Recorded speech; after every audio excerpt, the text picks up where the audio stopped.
Hello everyone, welcome to B technic electrical. तो आज के सेशन में मैं आपके लिए जो मैंने सिलेक्शन सीरीज स्टार्ट की थी, selection series for the BMC, तो उसी का ये डे नंबर 6 है। तो उम्मीद करता हूँ इससे पहले जितने भी मैंने सेशन दिए वो सभी आपने देखे होंगे। लास्ट ईयर मैंने एक सीरीज स्टार्ट की थी सिलेक्शन सीरीज फॉर द महा ट्रांसको, तो उसका बहुत अच्छा फीडबैक मुझे मिला था। उसी दौरान डिस्कॉम के भी पेपर हुए थे, तो ये डिस्कॉम एंड ट्रांसकॉम में उस सीरीज से बहुत सारे क्वेश्चन आए थे, है ना। तो बहुत अच्छा रिस्पांस मुझे मिला था उस सीरीज से, तो उसी चीज़ को ध्यान में रखते हुए ये मैंने एक नई सीरीज स्टार्ट की इस साल बीएमसी के लिए, जो कि बीएमसी की एग्जाम अभी आपकी आने ही वाली है ना। यस। बट मैं आपको बता दूं कि अगर आप ट्रांसको साथ ही साथ जनको और डिस्कॉम के लिए भी अगर प्रिपरेशन कर रहे हो, तो इस चैनल में आपको इन्हीं सभी एग्जाम से रिलेटेड और बहुत सारा कंटेंट देखने को मिलता है। साथ ही साथ अगर आप कोई भी गवर्नमेंट एग्जाम का प्रिपरेशन करते हो एई जेई के लिए, तो आपको ये चैनल बहुत ज़्यादा हेल्प करेगा, ठीक है ना।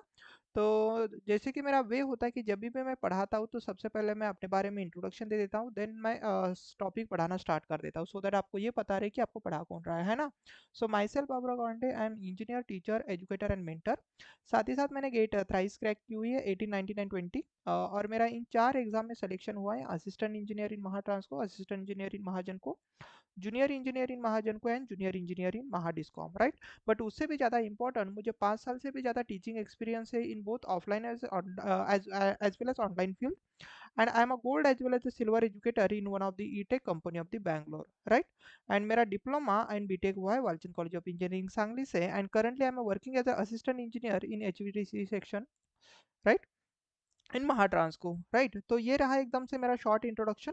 तो आज बेसिकली हम देखने वाले बीएमसी के लिए जो जेई एंड एससी के लिए वैकेंसीज आई है, तो उसके लिए टॉप 30 क्वेश्चंस, राइट। बट मैं आपको बता दूं कि जिन्होंने अभी तक हमारे यूट्यूब चैनल को सब्सक्राइब नहीं किया है, kindly do subscribe, so that आने वाले हर एक वीडियो का नोटिफिकेशन आप तक बना रहे और आप कोई भी वीडियो मिस ना करो। अगर आपको सेशन के चाहिए पीडीएफ, तो आप हमारा WhatsApp and Telegram group join कर सकते हो।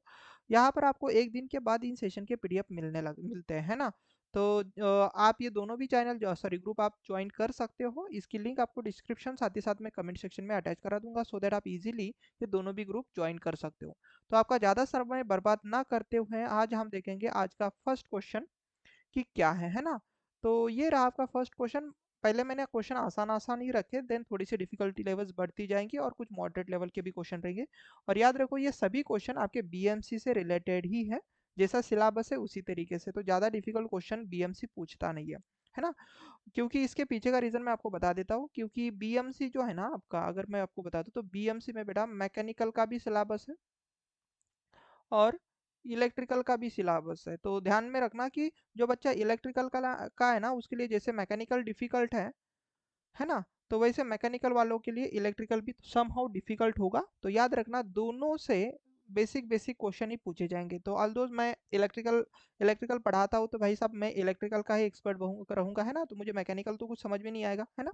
तो मैं इलेक्ट्रिकल की चीज़ें पढ़ा रहा हूँ, तो इलेक्ट्रिकल भी थोड़ा बेसिक लेवल का ही आएगा। जैसे मैकेनिकल आपके लिए बेसिक लेवल आएगा, वैसे मैकेनिकल वालों के लिए इलेक्ट्रिकल बेसिक लेवल ही आएगा। तो याद रखना दोनों के लिए भी ये चीज़ें ज़्यादा डिफिकल्ट नहीं होगी, आसान आसानी आएगी। तो पहला जो क्वेश्चन पूछा गया है वो ये है कि full form of BJT, BJT का फुल फॉर्म बताया पूछा है उन्होंने कि what is the full form of BJT. तो बीजेटी का फुल फॉर्म होता है बायपोलर जंक्शन ट्रांजिस्टर। तो where it is, bipolar junction transistor means option C is the correct one, है ना, बायपोलर जंक्शन ट्रांजिस्टर। तो इसमें क्रिस्टल क्लैरिटी होनी चाहिए, क्योंकि क्या होता है ना कि हमें बीजेटी सुना हुआ रहता है, बीजेटी बीजेटी हम बहुत सुनते हैं, बट एग्जैक्टली मीनिंग पता नहीं होता। जैसे ऑप्शन आपको कंफ्यूज कर सकते हैं, बाय जंक्शन ट्रांजिस्टर लगभग सिमिलर ही लग रहा है ना, base junction transistor, bipolar junction transistor, blues junction transistor, है ना।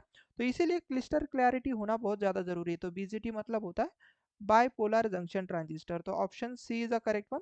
Let's see the next question कौन सा है ना। देखो ये वाला क्वेश्चन उन्होंने पूछा है, बहुत ही प्यारा सा question again. Transistors are formed by back to back connection of.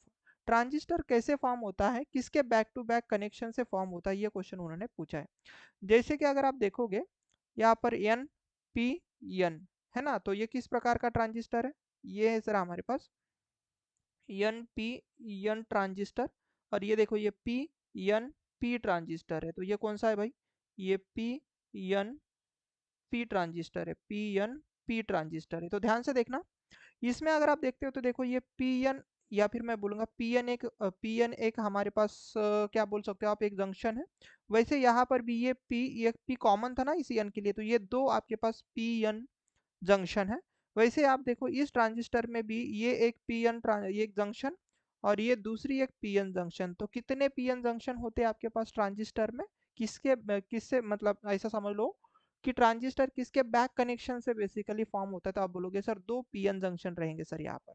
Please remember, PN junction बेटा दो होते हैं जिसमें से एक चीज कॉमन रहेगी, बेस की टर्म कॉमन रहेगी हमेशा। तो ये एक पीएन और ये एक पीएन, तो ये एक पीएन और ये एक पीएन, तो आप क्या बोल सकते हो, हर एक ट्रांजिस्टर में दो पीएन जंक्शन डायोड्स होते हैं, तो हम क्या बोलेंगे, option number A is the correct one. Got it? Option number A is the correct one. दो पीएन जंक्शन के बैक टू बैक कनेक्शन से ट्रांजिस्टर फॉर्म होता है। Let's see the next question.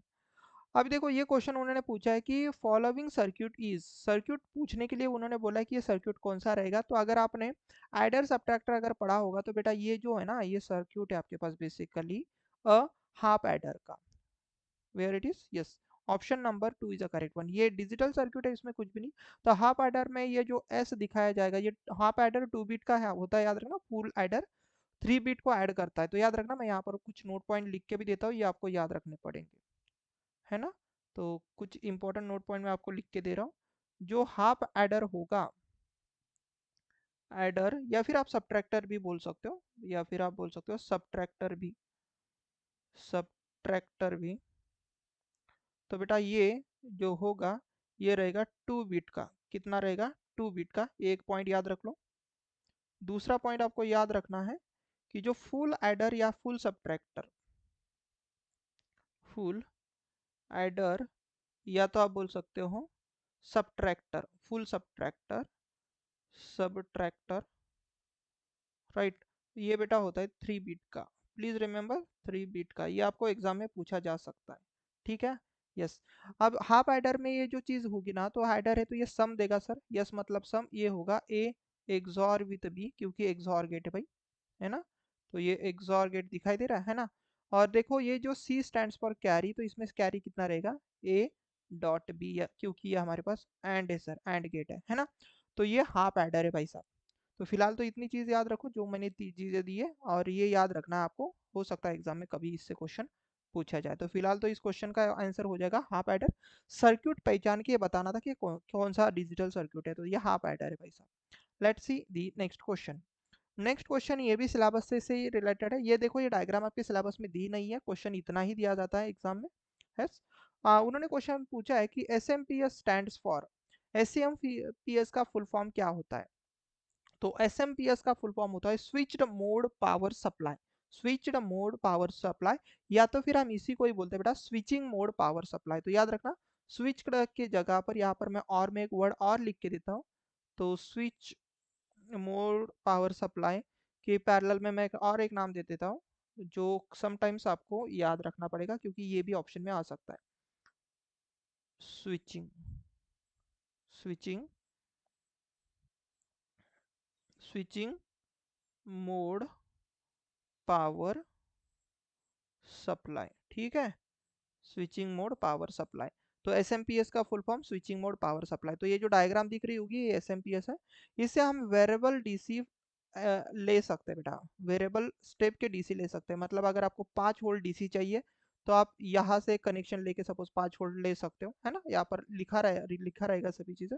5 volt DC, 12 चाहे तो 12 ले सकते हो, 24 चाहे 24 चाहे, 36 चाहे 36, 48 चाहे तो 48 आप लिख सकते हो, ले सकते हो यहाँ से वोल्टेज। तो जो भी वोल्टेज लेवल आपको चाहिए डीसी की वो आप ले सकते हो। मतलब हम बोल सकते हैं ये हमें स्टेप वाइज डीसी प्रोवाइड कर देता है ना। तो एस एम पी एस मतलब स्विच मोड पावर सप्लाई, या फिर हम बोलेंगे स्विचिंग मोड पावर सप्लाई। तो option two is the correct one. Let's see the next question क्या है। अब देखो ये भी क्वेश्चन बहुत बढ़िया है गुरु। याद रखो उन्होंने बोला है कि हेवीली डोप्ड रीजन कौन सी होती है भाई ट्रांजिस्टर में, है ना। ट्रांजिस्टर में हेवीली डोप्ड रीजन कौन सी रहेगी, या फिर मैं बोलूंगा कौन सा पार्ट रहेगा। तो उसको समझने के लिए ना देखो मैंने यहाँ पर एक डायग्राम रखी है, क्वेश्चन बस इतना ही दिया जाएगा। अभी देखो ट्रांजिस्टर में आपको पता है कि तीन तीन टर्मिनल होंगे, इमीटर, बेस एंड कलेक्टर। तो अगर आप यहाँ पर देख रहे हो तो मैंने क्या किया, यहाँ पर विड्थ और यहाँ पर डोपिंग रखी है। विड्थ और डोपिंग वर्सेस से कैरेक्टरिस्टिक दिया है। तो देखो ये डोपिंग इस साइड में बढ़ती जाएंगी, विड्थ इस साइड में बढ़ती जाएंगे, तो सबसे ज़्यादा डोपिंग किसकी है? इमीटर की। मॉडरेट डोपिंग किसकी होती है आपके पास? बेस की। एंड कम से कम डोपिंग होती है आपके पास कलेक्टर की, है ना। तो डोपिंग डोपिंग जो रहेगी सबसे हाईएस्ट डोपिंग रहेगी इमीटर की, मॉडरेट डोपिंग रहेगी बेस की, एंड कम सबसे कम डोपिंग रहेगी सर आपके पास कलेक्टर की। तो याद रखना, कभी भी अगर आपको पूछा जाए कि इमीटर कैसा होता है भाई ट्रांजिस्टर का, तो आपने बोलना हैवीली डोप्ड, कलेक्टर कैसा होता है लाइटली डोप्ड, और बेस कैसा होता है भाई मॉडरेटली डोप्ड। उसके साथ साथ विड्थ या फिर मैं बोलूंगा एरिया। तो आप देखो एरिया सबसे बड़ा किसका है, तो देखो ये एरिया इस साइड बढ़ते जा रहा है ना, तो देखो सबसे बड़ा एरिया आपके पास कलेक्टर का है, देन बेस का होता है बेटा, देन इमीटर का होता है। Please remember, please remember this thing कि एरिया जो है वो देखो कलेक्टर का सबसे बड़ा है ना। देन मॉडरेट इसका होता है बेसिकली, एंड इमीटर का एरिया होता है। तो यहाँ से आप याद रख सकते हो। उन्होंने अभी क्या पूछा है? उन्होंने अभी ये पूछा है कि हेवीली डोप्ड, तो हेवीली डोप्ड कौन है? तो देखो ना हेवीली डोप्ड आपके पास इमीटर होता है भाई, डोपिंग सबसे ज्यादा इमीटर में होती है। तो इसलिए आंसर हो जाएगा option number A is the correct one. ये डायग्राम आपको याद रखने बेटा, यहाँ से क्वेश्चन आते रहते हैं, ठीक है ना।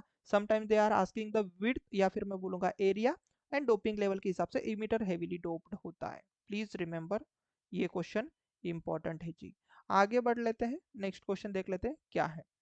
देखो जी, क्वेश्चन बहुत ही प्यारा सा नन्हा सा क्वेश्चन, और इस क्वेश्चन को हम सॉल्व करेंगे बहुत ही आसानी से। उन्होंने बोला कि in case of the base configuration, in case of the common base configuration region where the both emitter and collector, common base configuration में इमीटर एंड कलेक्टर दोनों भी जंक्शन अगर हमारे पास फॉरवर्ड बायस होंगे तो हम उसे क्या बोलेंगे, ऐसा उन्होंने क्वेश्चन पूछा है। तो इसके लिए एक टेबल होता है, याद रखना।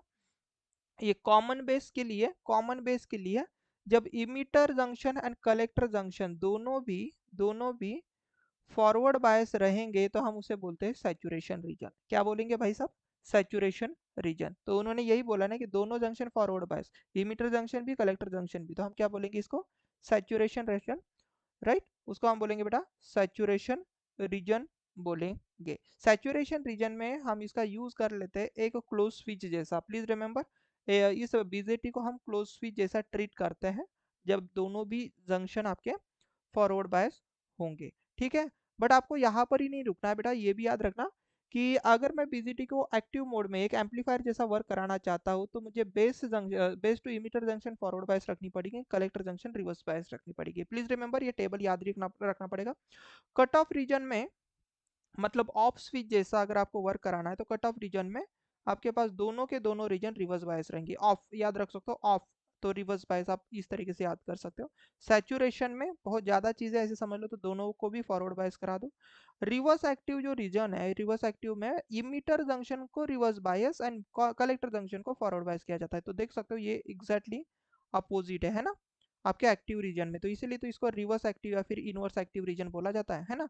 एक्टिव रीजन में क्या होता था कि इमीटर जंक्शन फॉरवर्ड बायस होती थी, कलेक्टर जंक्शन रिवर्स बायस होती थी। बट रिवर्स एक्टिव में क्या हो रहा है, ये वाली जो इमीटर जंक्शन है वो रिवर्स बायस है, कलेक्टर जंक्शन फॉरवर्ड बायस है। तो ये एग्जैक्टली अपोजिट है भाई, इसीलिए इसको रिवर्स एक्टिव बोलेंगे। कट ऑफ में याद रखना दोनों रिवर्स रिवर्स, सैचुरेशन में याद रखना दोनों फॉरवर्ड फॉरवर्ड, राइट। तो ये दोनों चीजें याद रखना थोड़ा डिफिकल्ट हो जाता है, तो यू कैन मतलब इसको थोड़ा आपको अच्छे से देखना है। तो ये यहाँ पर अगर एप्लीकेशन की बात की जाए तो देखो यहाँ पर लिखा भी है कि एक्टिव मोड रीजन में जो एप्लीकेशन होगा वो एक एम्पलीफायर जैसा उसका यूज किया जाता है। कट ऑफ रीजन में हम इसको एक ओपन स्विच जैसा यूज कर लेते हैं भाई साहब। सैचुरेशन रीजन में हम इसको एक ऑन या फिर क्लोज स्विच जैसा क्या बोल सकते हैं हम, यूज कर लेते हैं। रिवर्स एक्टिव रीजन है ना, उसको हम एक एट्यूनेटर या तो सेल्डम जैसा हम उसको यूज कर सकते हैं, है ना। तो याद रखना ये इंपॉर्टेंट है। तो हम क्या बोलेंगे भाई साहब, अभी दोनों भी जंक्शन फॉरवर्ड बायस थे, बोथ इमीटर एंड कलेक्टर, तो हम उसको क्या बोल सकते हैं, सैचुरेशन रीजन। तो ये इंपॉर्टेंट है जी, ये इसको याद रखना है, ठीक है। नेक्स्ट क्वेश्चन देख लेते हैं कि क्वेश्चन ये है कि हमें कितने नैंड गेट्स लगेंगे हाफ एडर बनाने के लिए। अगर मुझे एक half adder only NAND gate से ही बनाना है, रियलाइज करना है, रियलाइज करना है only half adder, sorry half adder with the help of only NAND gate, तो हमें बेटा पांच पांच नैंड गेट लगेंगे, है ना, पांच नैंड गेट लगेंगे।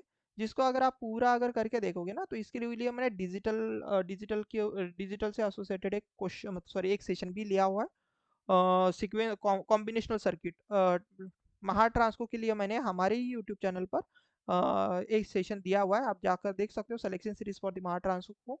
उसमें मेरे हिसाब से मैंने कॉम्बिनेशनल सर्किट का एक सेशन दिया है, उसमें मैंने डिटेल में ये चीज़ें डिस्कस की हुई है ना।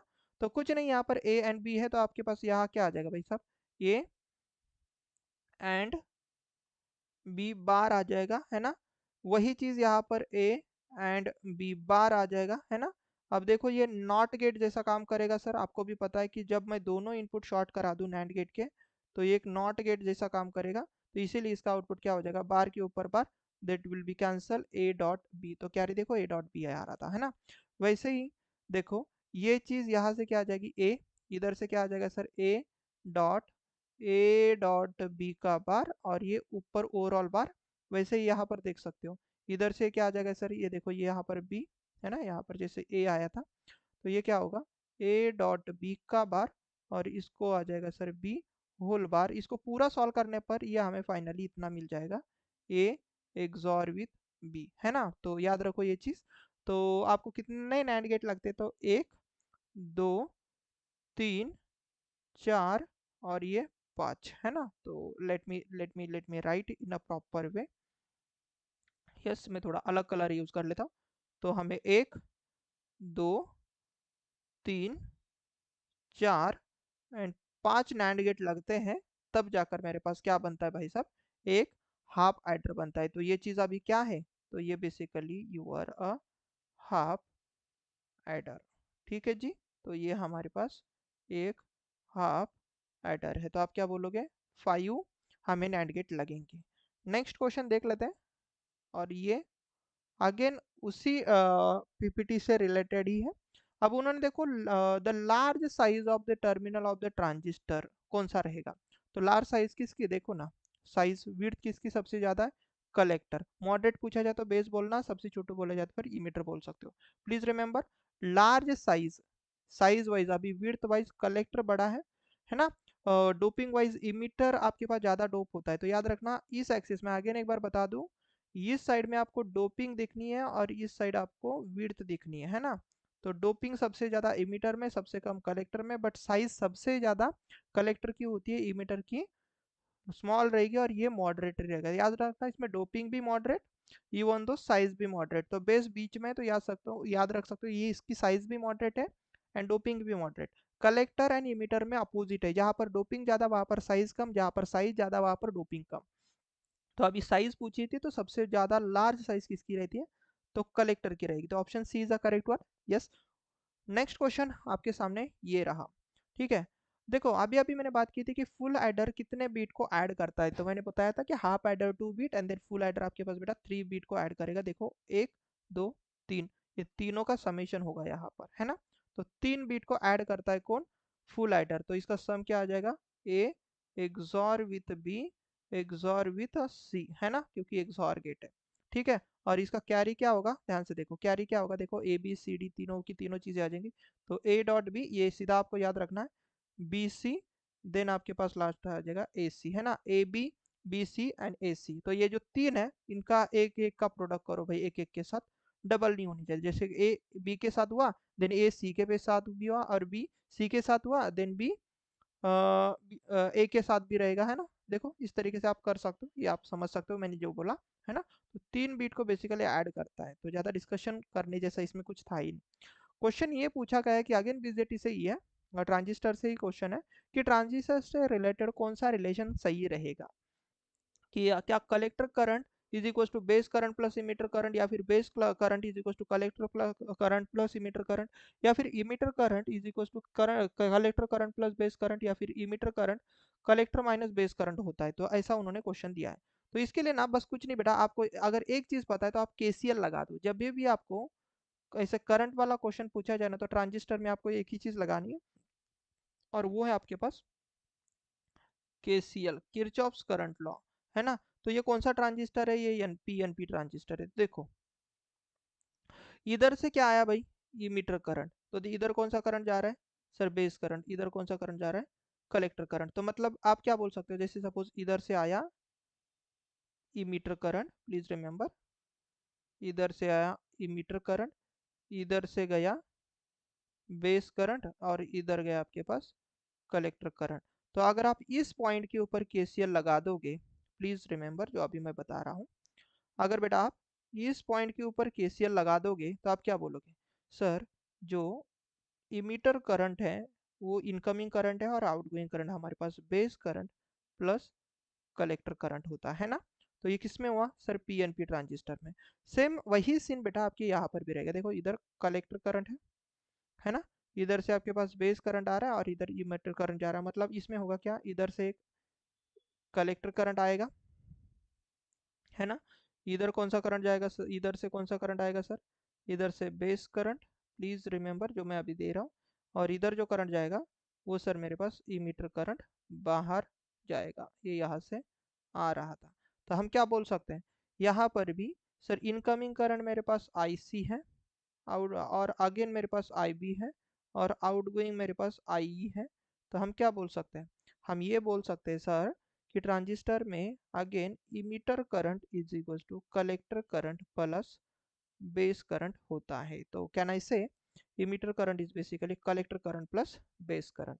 तो ये रिलेशन चाहे पीएनपी ट्रांजिस्टर हो चाहे आपके पास एनपीएन ट्रांजिस्टर हो, तो दोनों में सेम ही रहेगा। तो हम क्या बोलेंगे, emitter current is equal to collector current plus base current. Got it everyone? Yes. तो ये रिलेशन आपका बिल्कुल सही रहेगा। Let's see the next question. Question ये है कि switched mode power supply is used for, switched mode power supply हम किस लिए यूज करते हैं। तो मैंने अभी अभी बताया था कि स्विच्ड मोड पावर सप्लाई के लिए यहाँ पर देखो एक डायग्राम थी और ऊपर मैंने लिखा था 5 वोल्ट, 12 वोल्ट, 48 वोल्ट, या तो 36 वोल्ट, है ना। ऐसे मैंने यहाँ पर बहुत सारी रेंजेस दी थी। गॉट इट, याद आ रहा है? अभी अभी आपने अगर ध्यान दिया होगा तो ये डायग्राम मैंने दी थी। तो इससे हमें क्या मिलता है सर, एक कंट्रोल डीसी सप्लाई मिलता है ना, जो हम चाहते हैं वो डीसी सप्लाई हमें मिलता है। तो हम क्या बोलेंगे, switched mode power supply basically used for obtaining controlled DC supply. तो option A is the correct one. Let's see the next question. अब ये क्वेश्चन इंपॉर्टेंट है जी, इसको पूछा गया है। इन अ CB configuration, in a common base configuration, phase display difference among the input and output voltage is, common base configuration में input and output में कितने डिग्री का फेज डिस्प्लेसमेंट रहेगा, ये उन्होंने क्वेश्चन पूछा है। तो इसलिए ना इसमें ना 3 तरीके के कॉन्फ़िगरेशन होते हैं ट्रांजिस्टर में, common base, common collector and common emitter. तो इसमें से दो दो कॉन्फ़िगरेशन में बेटा phase shift input and output में 0 डिग्री का होता है और एक इसमें 180 का होता है। तो इसको याद रखने के लिए देखो, आपको ये दो ही चीज नंबर याद रखनी है, या तो 0 डिग्री, या तो 0 डिग्री, या तो 180 डिग्री। मतलब ये दो ही नंबर याद रखने हैं ना, 180 डिग्री एंड 0 डिग्री, ये दो ही नंबर आपको याद रखने हैं। गॉट इट, ये दो ही नंबर आपको क्या करना है, याद रखना है। अब इसमें मैं आपको याद कराने के लिए बोलता हूँ, देखो बेटा कॉमन बेस कॉमन कलेक्टर में 0 0, इसको याद करने की जरूरत नहीं है, बस याद रखना कि या तो डिस्प्लेसमेंट आएगा 0 या तो आएगा 180। तो मैं क्या करता हूँ, आपको 180 याद रखने का तरीका बताता हूँ, आप 0 बाय डिफॉल्ट याद रख लोगे। देखो हमने क्या किया कि कॉमन कलेक्टर में हमारे पास क्या है भाई, ई है। देखो मैंने ट्रिक जो दी है, कॉमन कलेक्टर में आपके पास क्या है भाई साहब, ई है। तो ई आप एक 7 सेगमेंट डिस्प्ले जैसा देखो, तो ये ई है ना, तो 7 सेगमेंट डिस्प्ले आप बहुत आसानी से इसमें बना सकते हो। तो ई जल्दी से देखो, यहाँ पर और यहाँ पर अगर मैं करा दूँ तो ये 7 सेगमेंट डिस्प्ले बन रहा है। तो आप ये क्या बन गया, तो this is nothing but your basically 8, है ना। तो ये किसके जैसा दिख रहा है, ये 8 जैसा दिख रहा है। अब 8 हमने याद रखा था कि डिस्प्लेसमेंट में हमारे पास दो ही नंबर है, दो नंबर कौन सा है, एक 0 डिग्री एंड ये क्या हमारे पास 180 डिग्री। तो किस में आ रहा है भाई 8, तो आप बोलोगे सर 180 में 8 आ रहा है, तो हम यहाँ पर कितना लगेंगे सर 180 डिग्री। तो आप इस तरीके से याद रखो बेटा, जिंदगी में कभी भूलोगे नहीं। बट ये किसकी बात कर रहे थे हम, ये बात कर रहे थे आपके कॉमन इमीटर की। तो ई से मैंने 7 सेगमेंट डिस्प्ले याद रखा। चलो एक ट्रिक बताते हैं, ई से मैंने 7 सेगमेंट डिस्प्ले याद रखा, उससे 8 दिखाई दिया, 8 से मुझे याद आया कि ये 180 डिग्री देगा। तो मतलब कॉमन इमीटर 180 देता है, कॉमन कलेक्टर 180 देता है, देन 0 डिग्री फिर कौन देगा, तो आप बोलोगे sir common base and common collector. Got it, common collector. तो आप इसको बहुत आसानी से याद कर सकते हो, राइट। तो अभी उन्होंने किसका पूछा था भाई, कॉमन बेस का, तो कॉमन बेस हम बोलेंगे 0 डिग्री।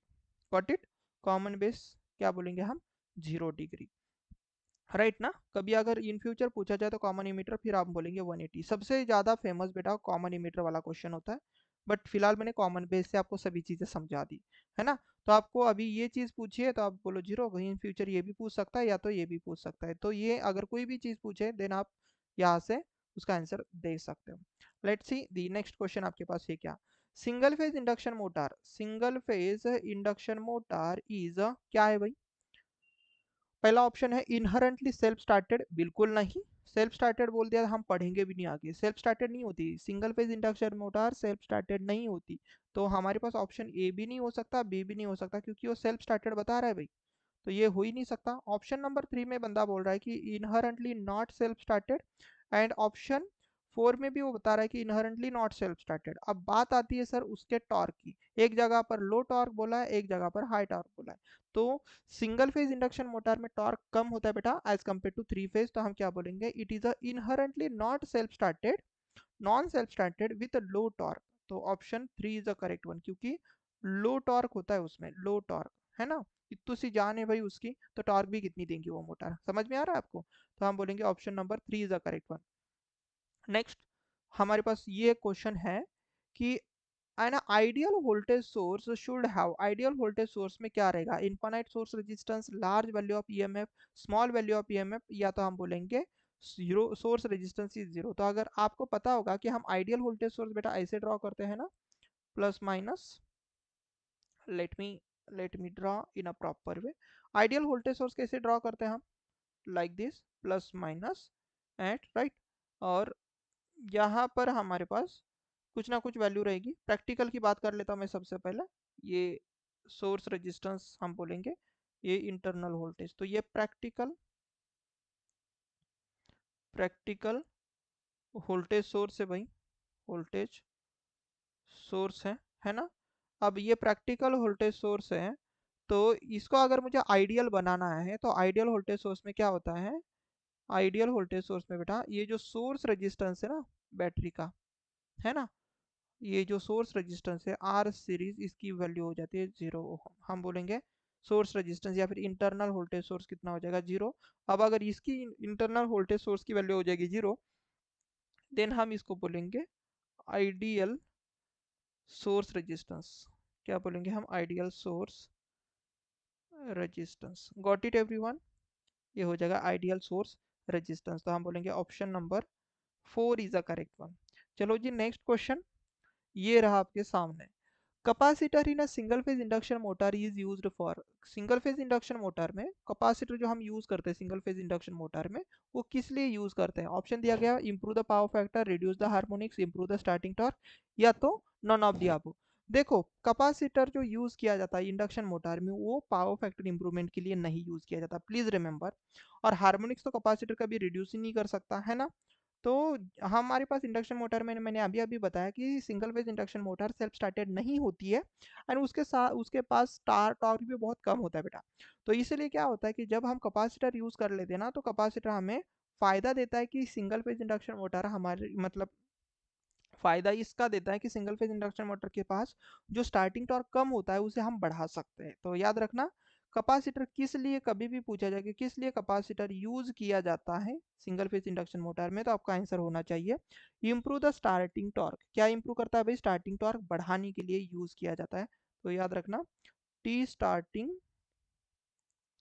टी स्टार्टिंग बढ़ाने के लिए बेसिकली कैपेसिटर यूज किया जाता है। क्या यूज किया जाता है, uses the capacitor, uses the capacitor। got it everyone, use the capacitor किसमें किसमें, ये भी इंपॉर्टेंट है। तो ये सर हमारे पास सिंगल फेस आईएम में, है ना, इस सिंगल फेस इंडक्शन मोटर में। तो option 3 is the correct one. Let's see the next question.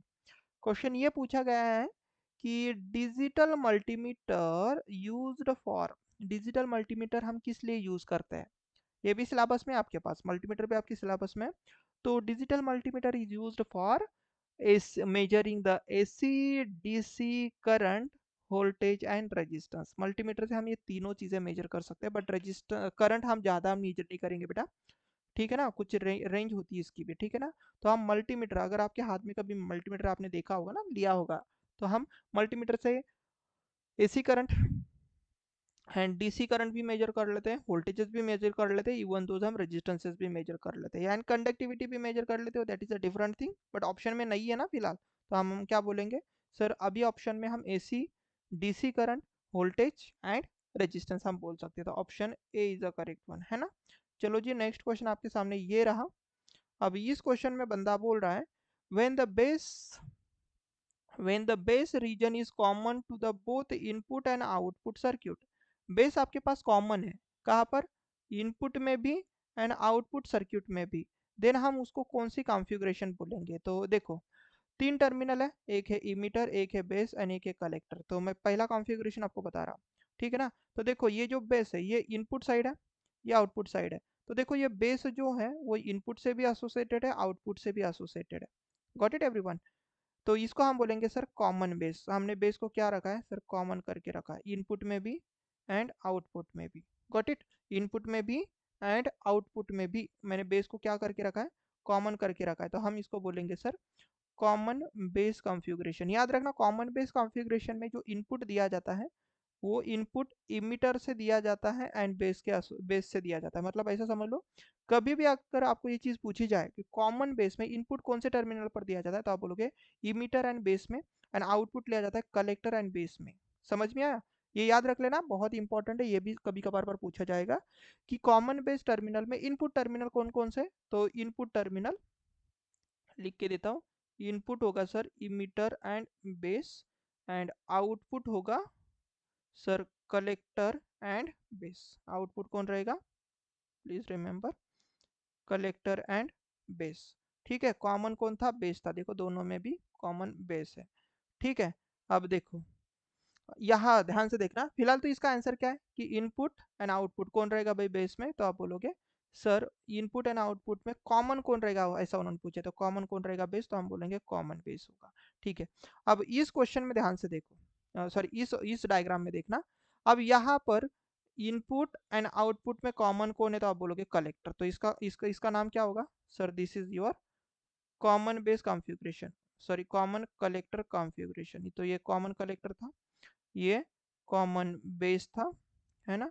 तो देखो इसमें इनपुट कहाँ पर दिया जा रहा है, तो आप ध्यान से देखो ना, इनपुट दिया जा रहा है सर आपके कहाँ पर, बेस एंड कलेक्टर में, बेस एंड कलेक्टर में, है ना। एंड आउटपुट कहाँ पर लिया जा रहा है, तो आउटपुट देखो आपका लिया जा रहा है सर कलेक्टर एंड इमीटर में, कलेक्टर एंड इमीटर में, है ना। कलेक्टर या फिर इमीटर एंड कलेक्टर में मैं इसको बोल सकता हूँ, इमीटर एंड कलेक्टर में आउटपुट लिया जा रहा है। देखो इसमें कॉमन कौन था, कलेक्टर था, है ना। इसमें देखना भाई साहब, ये आपके पास देखो इमीटर कॉमन है, इनपुट में भी आउटपुट में भी, कौन, इमीटर। तो आप इसमें क्या बोल सकते हो, तो इसमें भी याद रख लेना कि ये सर कॉन्फ़िगरेशन है, एक तो कॉमन इमीटर है सर सबसे पहला, है ना।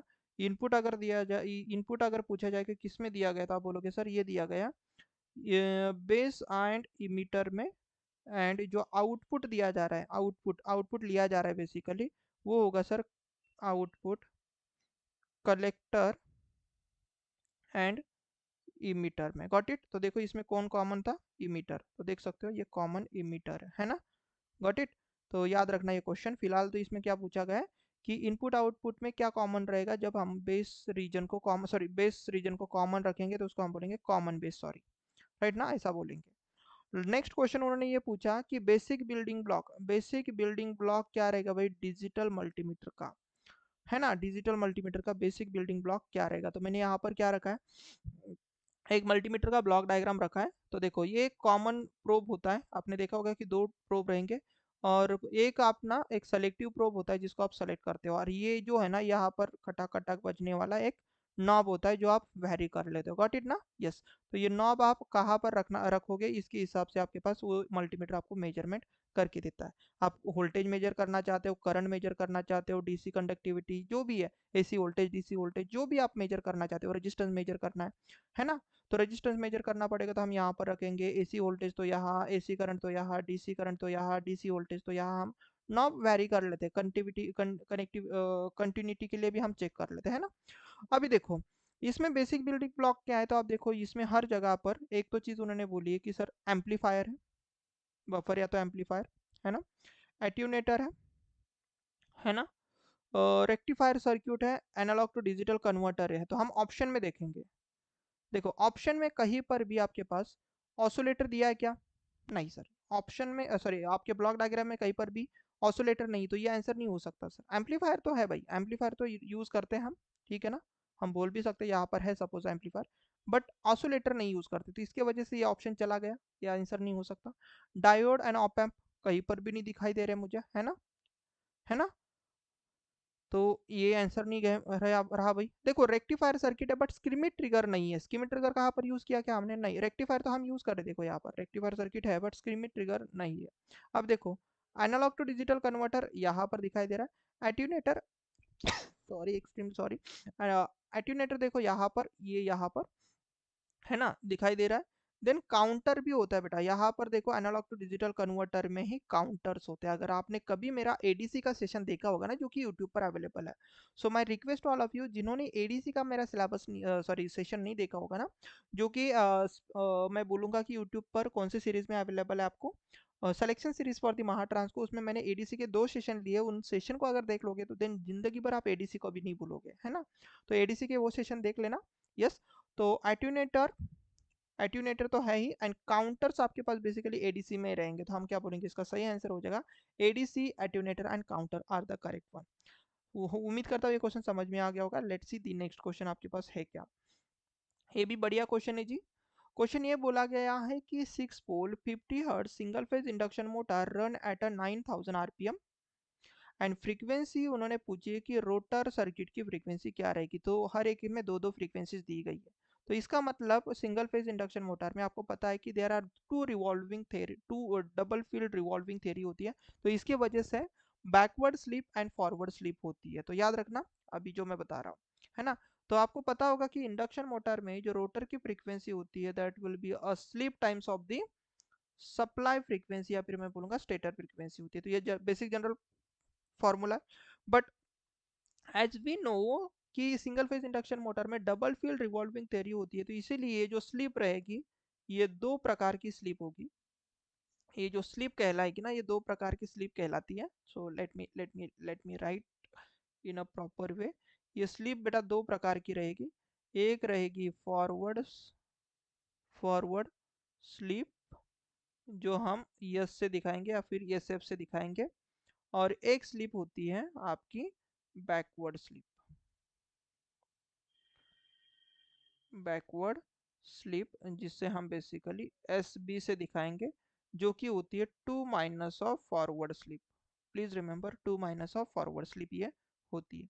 तो हम क्या करेंगे, हमें देखो रोटर की फ्रीक्वेंसी निकालनी है, जिसमें से हमें ये वाली फ्रीक्वेंसी तो दी गई है कितनी, 50 हर्ट्ज, तो हमें दो स्लिप निकालनी पड़ेगी, एक फॉरवर्ड एंड एक बैकवर्ड। तो हम क्या करेंगे, सबसे पहले नॉर्मल स्लिप निकाल लेते हैं। तो याद रखना जो फॉरवर्ड स्लिप है वही नॉर्मल स्लिप होती है। तो फॉरवर्ड स्लिप या फिर मैं बोलूँगा स्लिप का फॉर्मूला क्या होता है, N S minus N R divided by N S, है ना। तो हमें देखो एन आर दिया गया, तो व्हाट इज दिस बेसिकली, तो ये जो है तो इसे हम बोलेंगे बेसिकली एन आर।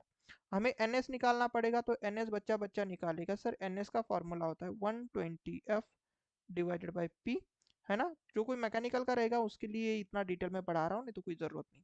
तो 120 एफ, एफ मतलब कितना रहेगा बेटा 50, और पी कितना है, तो पी आप बोलोगे सर 6 पोल, तो इसको सॉल्व करने पर बेटा आ जाता है 1000 आरपीएम, है ना। तो एन एस की स्लीप आ गई 1000 आरपीएम, बस कुछ नहीं, स्लीप में यहाँ पर पुट कर दो 1000 माइनस 9000 डिवाइडेड बाय, है ना, 9000 1000 माइनस 900 डिवाइड बाय आप 1000 करोगे, तो ये आ जाएगा मेरे हिसाब से 100/1000, तो ये हो जाएगा 0.1। गॉट इट ना, यस, 0.1 आपके पास ये स्लिप हो जाएगी। तो आप क्या बोलोगे सर, जो फॉरवर्ड स्लिप रहेगी, तो इसको मैं सिंगल डैश से बताता हूँ, तो वो हो जाएगा सर 0.1 इंटू फ्रीक्वेंसी, तो आप बोलोगे 5 हर्ट्स, है ना। क्योंकि मैंने यहाँ पर कौन सी स्लिप यूज कर ली, तो यहाँ पर मैंने यूज कर ली सर एस एफ। अब मैं बैकवर्ड स्लिप जब यूज़ करूंगा, सबसे पहले मुझे बैकवर्ड स्लिप निकालनी पड़ेगी, तो मैं क्या करूंगा, रोटर की फ्रीक्वेंसी ड्यूरिंग बैकवर्ड, तो या मुझे एस बी की वैल्यू यूज़ करनी पड़ेगी, इंटू एफ एस यूज़ करना पड़ेगा, है ना। तो एस बी की वैल्यू क्या मिलेगी, 2 माइनस 0.1 करेंगे हम, है ना। 2 minus F S, F F F S F होता है ना, इंटू हम 50 करेंगे, तो ये कितना हो जाएगा सर, ये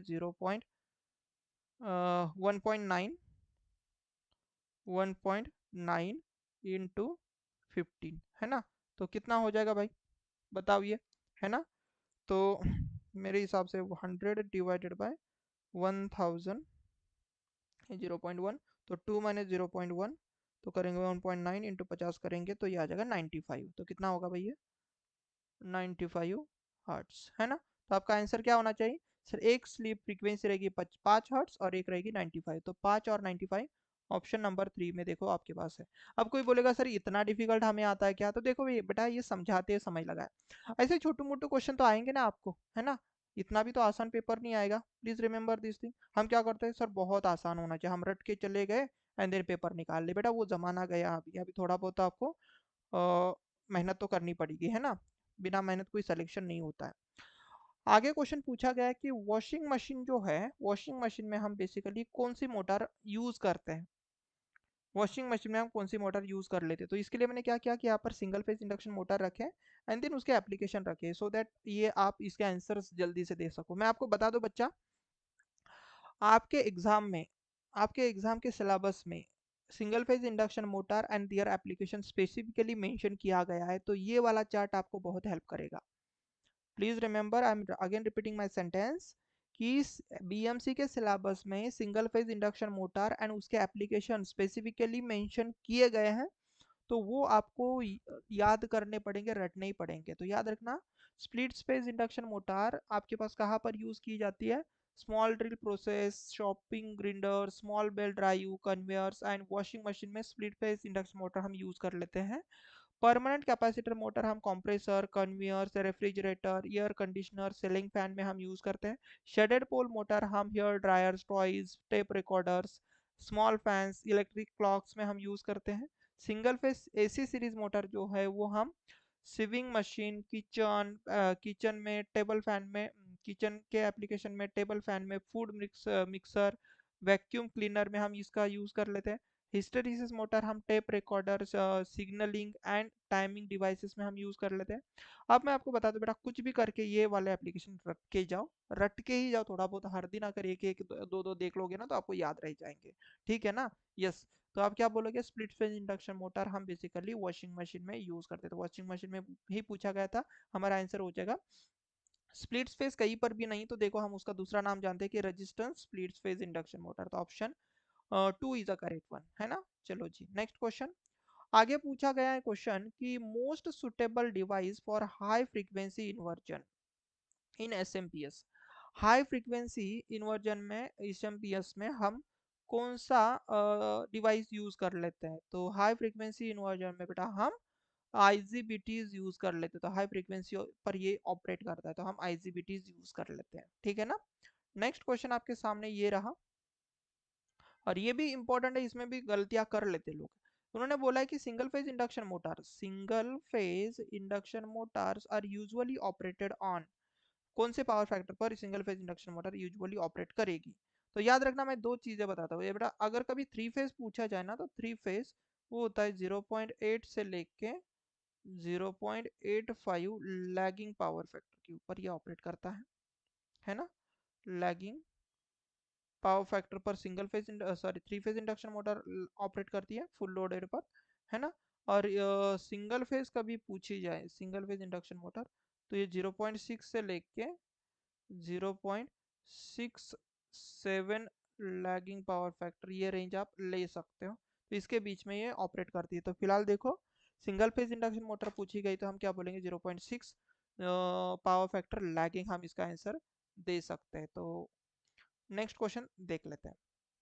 अभी देखो, अभी अभी मैंने बात की थी भाई, अभी अभी मैंने बात की थी कि फुल एडर है, तो फुल एडर में, अभी ये फुल एडर है, आप पूरा देखोगे तो जो सम होता है तो that will be A XOR with B, B XOR with C रहेगा, एंड जो कैरी होता है वो A dot B plus A dot C and ये जो दो चीजें अभी बची है इनका आपको प्रोडक्ट करना पड़ेगा, तो that will be a B dot C, है ना।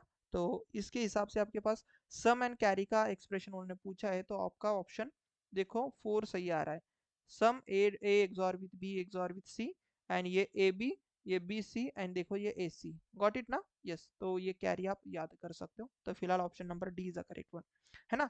ये दिया नहीं जाएगा बेटा आपको, राइट, ये आपको समझाने के लिए मैंने रखा है। आपको क्वेश्चन बस इतना दिया जाएगा, है ना, जो आपको दिया गया।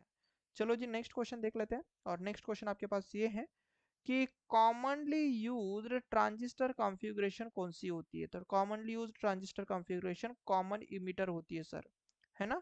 क्योंकि इसमें वोल्टेज गेन भी हाई होता है, करंट गेन भी high, sorry voltage gain moderate होता है, करंट गेन मॉडरेट होता है, सो दैट इसका पावर गेन हाई हो जाता है। याद रखना, commonly used common emitter configuration ज़्यादा फेमस है हमारे लिए, क्योंकि उसके स्पेसिफिकेशन या फिर मैं बोलूँगा उसका जो परफॉर्मेंस है वो अच्छा है as compare to common base and common collector, right. Option A is the correct one.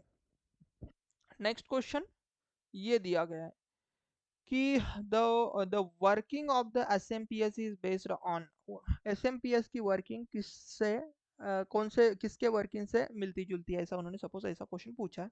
तो integrated control circuit, frequency control principle, chopper principle, phase control principle, है ना। मैंने इसको सर्किट बोल दिया, इसको प्रिंसिपल पढ़ना था मुझे, है ना। तो याद रखना कभी भी अगर एस एम पी एस का वर्किंग अगर पूछा जाए तो बेटा ये होता है चॉपर जैसे वर्क करता है वैसे, जैसे कि चॉपर ड्यूटी साइकिल से उसका आउटपुट वोल्टेज वैरी करता है ना, तो वैसे एस एम पी एस में भी ड्यूटी साइकिल वैरी करने से आप उसका जो डीसी वोल्टेज है वो वैरी कर सकते हो। तो याद रखना S M P S chopper principle पर चलता है, प्लीज रिमेंबर। तो ये ड्यूटी जो साइकिल रहेगी ना आपकी, ड्यूटी साइकिल, तो इससे बेसिकली इसका डीसी वोल्टेज कंट्रोल होता है, प्लीज रिमेंबर।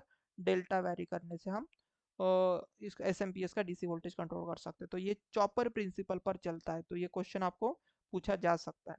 चलो जी नेक्स्ट क्वेश्चन आपके सामने ये रहा।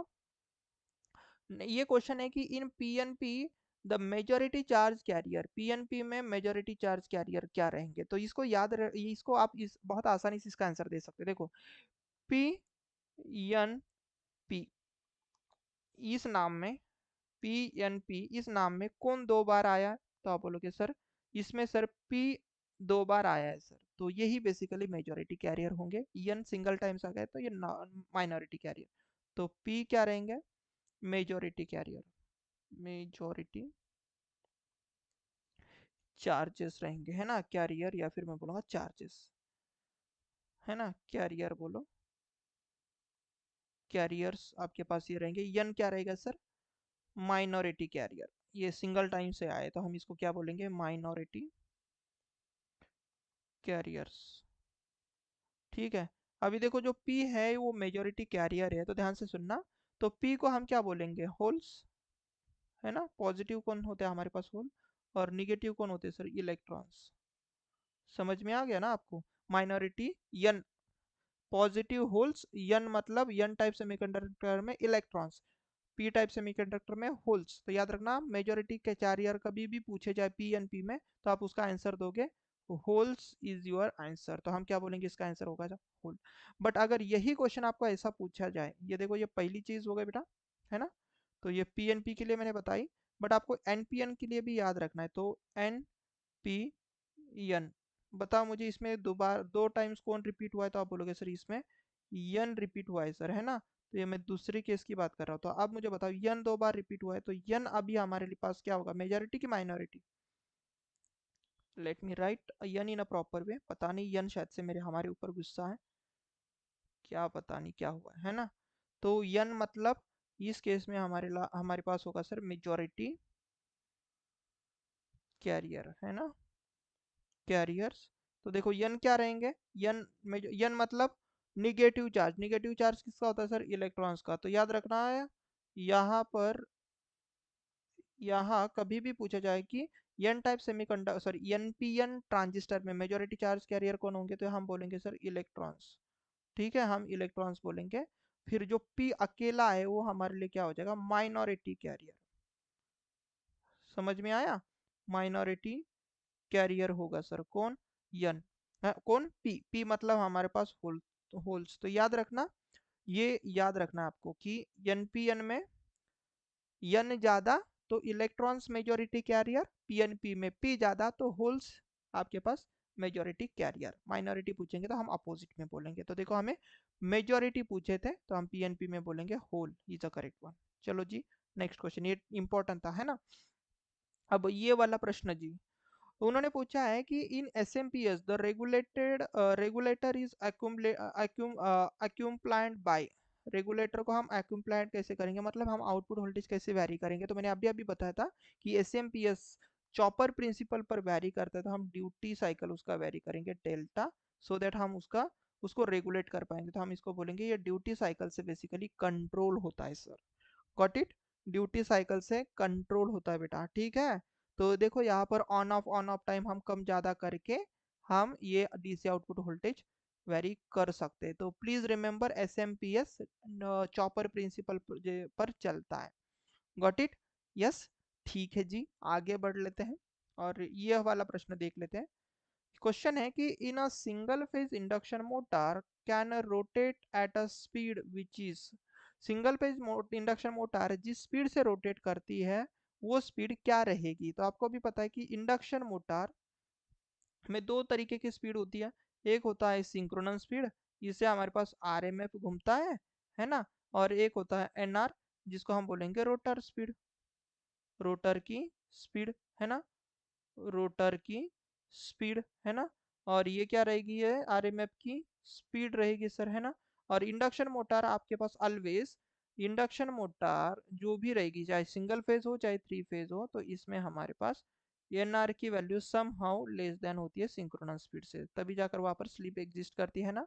तो याद रखना, कभी भी सिंगल फेज इंडक्शन मोटर या फिर three phase induction motor synchronous speed achieve नहीं करती है, ठीक है, अनलेस एंड अनटिल हम उसमें कोई एक्सटर्नल जुगाड़ ना करें, ठीक है ना। बट इन जनरली वो कभी भी खुद से सिंक्रोनस स्पीड अचीव नहीं करती है सिंगल फेज इंडक्शन मोटर। तो हम क्या बोलेंगे, सिंगल फेज भी और थ्री फेज भी, तो हम क्या बोलेंगे कि जो इंडक्शन मोटर्स है उसकी जो स्पीड रहेगी, रोटर की जो स्पीड रहेगी वो स्लाइडली लेस देन रहेगी सर सिंक्रोनस स्पीड से। तो हम ऑप्शन नंबर डी इसका सही आंसर बोलेंगे। Let's see the next question. और ये क्वेश्चन आपको पूछा गया है, देखो अगेन वैसा ही क्वेश्चन। हाँ, in a common base configuration output voltage हम किससे लेंगे। तो देखो कॉमन बेस कौन सा है, ये देखो, ये यही है ना, ये कॉमन बेस है, मैंने अभी अभी ये समझाने के लिए रखा है। तो देखो ये आउटपुट वोल्टेज हम किससे ले रहे हैं सर, कलेक्टर एंड, ये देखो ये कौन है भाई, कॉमन बेस। तो कलेक्टर एंड बेस से हम लेते थे, या फिर हम क्या बोलेंगे, कलेक्टर टर्मिनल या फिर कलेक्टर टू बेस टर्मिनल से हम आउटपुट लेते हैं। तो याद रखो ये चीज़, आउटपुट हमने किससे लिया, तो देखो यहाँ से एंड यहाँ से। तो हमने आउटपुट वोल्टेज लिया है sir collector with respect to base voltage. Got it?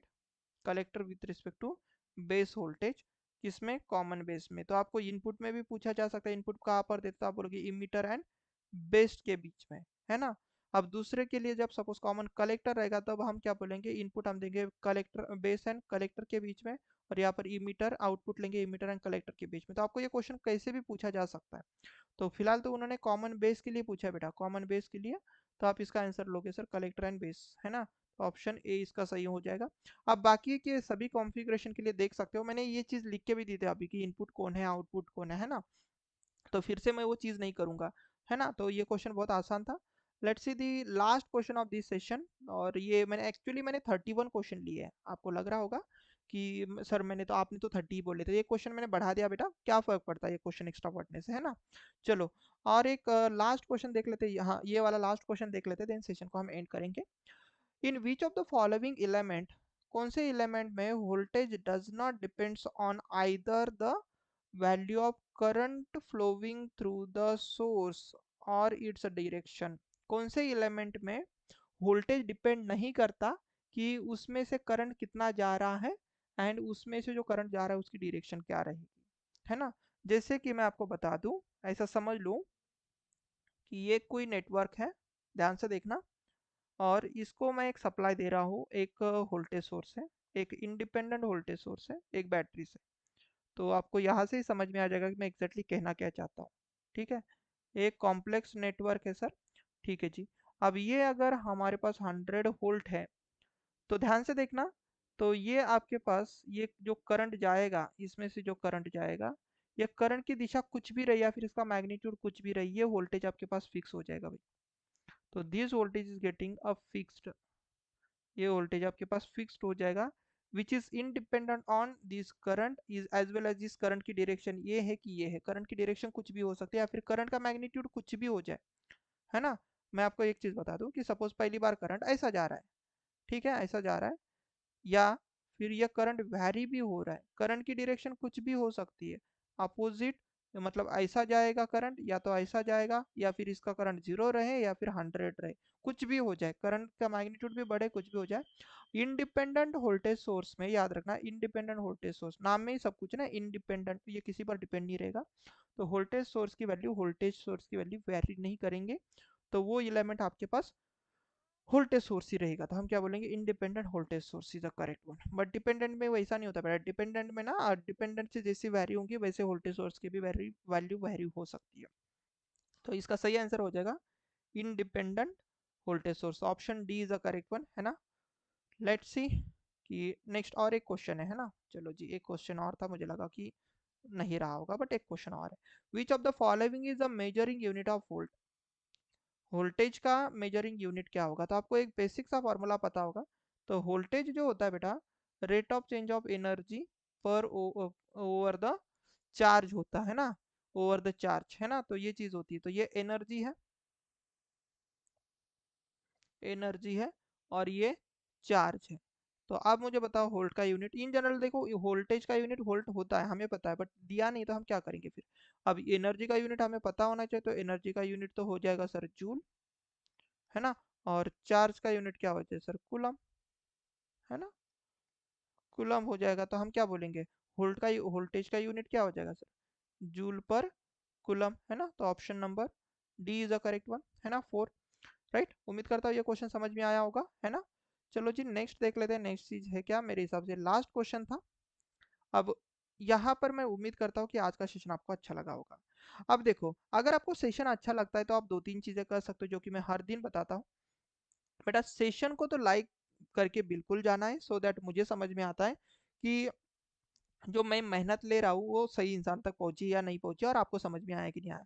Even though आप कमेंट करके ये मुझे बता सकते हो कि कहाँ पर चीज़ें और आपको मतलब क्या क्या चीज़ें चाहिए, क्या क्या चीज़ें नहीं चाहिए। तो ये आप कमेंट सेक्शन में कमेंट कर सकते हो, सेशन कैसे लगा ये भी आप बता सकते हो। एंड अगर आप मेरे लिए कुछ करना चाहते हो तो बेटा आप ना ये सेशन उन दोस्तों के साथ शेयर करो जिनको सच में इस सेशन की ज़रूरत है ना। तो जैसे कोई बीएमसी का प्रिपरेशन कर रहा है और आप उसको बता ही नहीं रहे हो कि ये वाला चैनल बहुत अच्छे से क्वेश्चन डील कर रहा है, तो आप इसको तो एटलीस्ट देख लो, है ना। कुछ ना करने से तो बेटर है ना कुछ करे, है ना। तो ये क्वेश्चन जो ले रहा हो बेटा सिलेबस के हिसाब से, तो इसका जो लेवल है ऐसा मत सोचना कि सर बहुत आसान ले रहे हो, सिलेबस के हिसाब से, है ना। तो आप उन दोस्तों के साथ शेयर कर सकते हो जिनको इस मतलब इस सीरीज का हेल्प हो सकती है। इवन तो आपने कहीं से भी कोई भी बैचेस ली रहेंगी पेड, या फिर कुछ भी चीज़ें आपने ली रहेंगी, बट ये सेशन देखने से आपका तो फायदा ही होगा, नुकसान तो कुछ होने वाला नहीं है ना। यस। तो आपको क्या करना है, तो बेटा लाइक शेयर एंड कमेंट बिल्कुल करना है। साथ ही साथ अगर आपने अभी तक हमारे यूट्यूब चैनल को सब्सक्राइब नहीं किया है तो kindly do subscribe, so that आने वाले हर एक वीडियो का नोटिफिकेशन आप तक बना रहे। एंड अगर आपको चाहिए इस सेशन के पीडीएफ तो आपको हमारा Telegram and WhatsApp group join करना पड़ेगा। लिंक आपको डिस्क्रिप्शन साथ ही साथ कमेंट सेक्शन में मैं अटैच करा दूंगा, सो दैट आप इजीली ये दोनों भी चैनल ज्वाइन कर सकते हो, ठीक है ना। यस। और जैसे कि मैं आपको बता दूं कि ये सीरीज तो मैंने बीएमसी के लिए रखी है, बट ये जो क्वेश्चन है ये समहाउ आपके जनको, ट्रांसको, डिस्कॉम एंड ऑल जो भी एई जेई की एग्जाम होती है उसको भी हेल्प कर सकता है। बट टारगेटेड तो बीएमसी के लिए, याद रखना, बट ये इसके लिए भी हेल्प कर सकती है।